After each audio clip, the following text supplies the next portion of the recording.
"1967.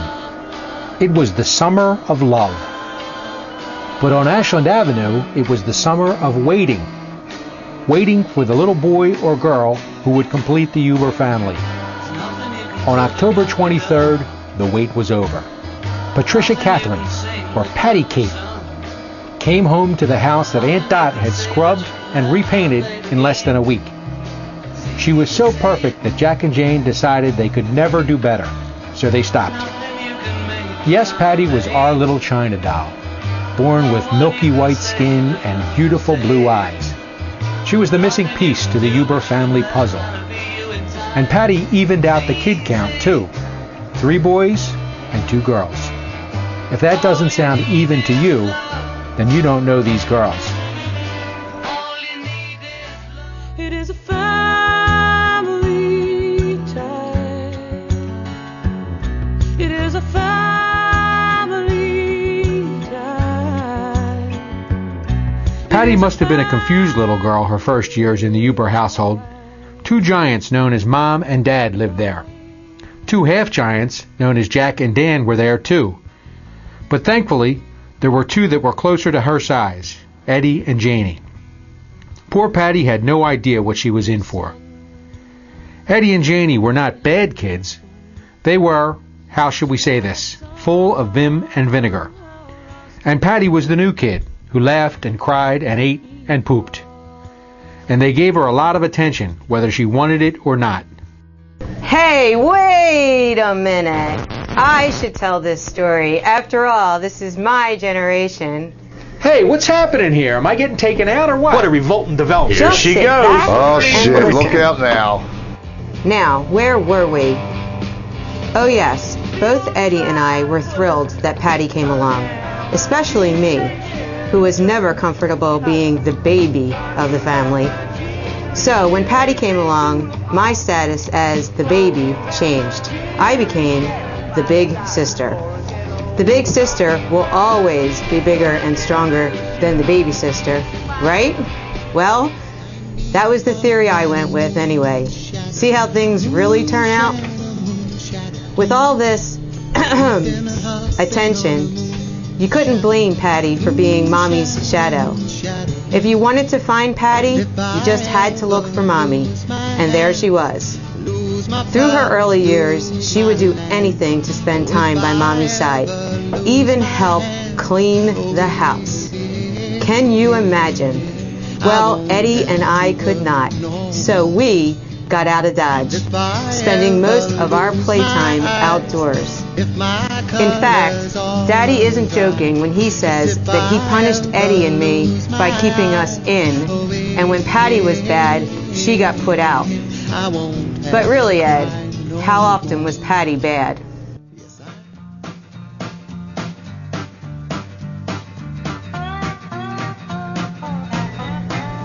The big white house on Ashland Avenue was a great place to grow up. Well, for Patti, it just so happened that the neighborhood kids who were Patti's age were all boys. So, needless to say, Patti did not ask Santa Claus for dolls, dresses, or, like one of her older brothers, easy bake ovens. Nope, she played sports with the boys, and in fact, she usually played better than any of them. This is a girl to be reckoned with. Patti was as strong as an ox, a cute little one with the face of an angel, that is, but she didn't really know how strong she was. One day, during a recess, a fight broke out in the St. George schoolyard. Someone said that a 7th grader in Eddie's class was fighting a 4th grader in Patti's class. Well, that was big news, and the whole school rushed to see it. Welcome to the St. George's schoolyard. In this corner, from the 7th grade, we have Boris. Well, guess who was the 4th grader? You got it. It was our baby sister. That cute little one with the face of an angel. She was trading punches with a 7th grade boy and winning.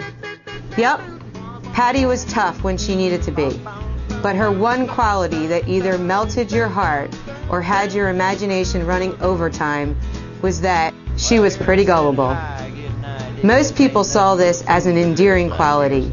Eddie and I saw this as an opportunity sent from God above. After all, with two older brothers of our own who taught us a lesson or two, this was a grand situation. Patti fell for just about everything. So Eddie and I created a new game called, now, get this, punch each other to the tunes of commercials. We know it doesn't sound all that fun, does it?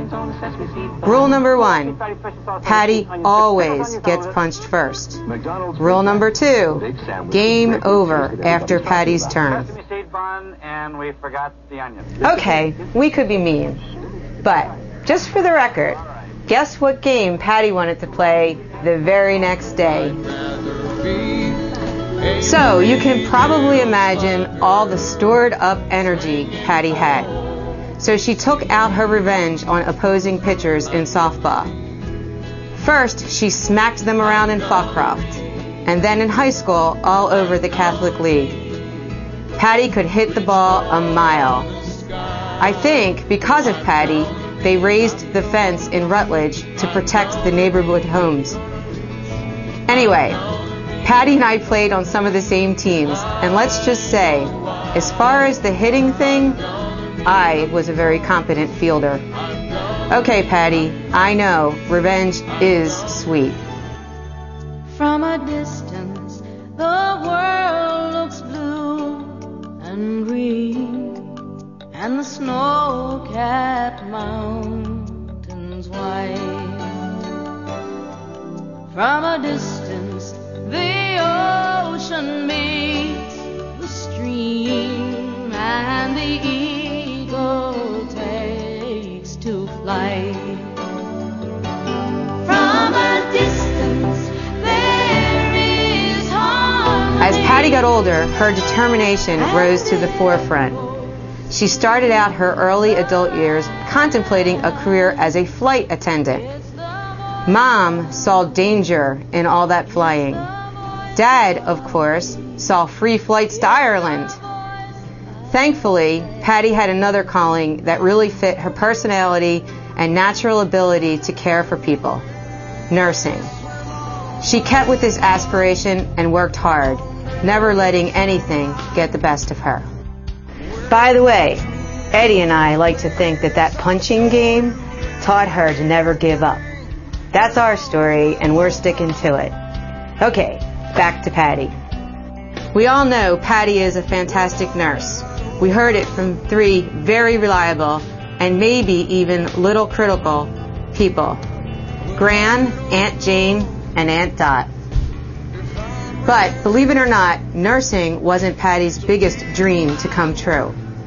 Okay, now, this is the part where our story gets a little dangerous.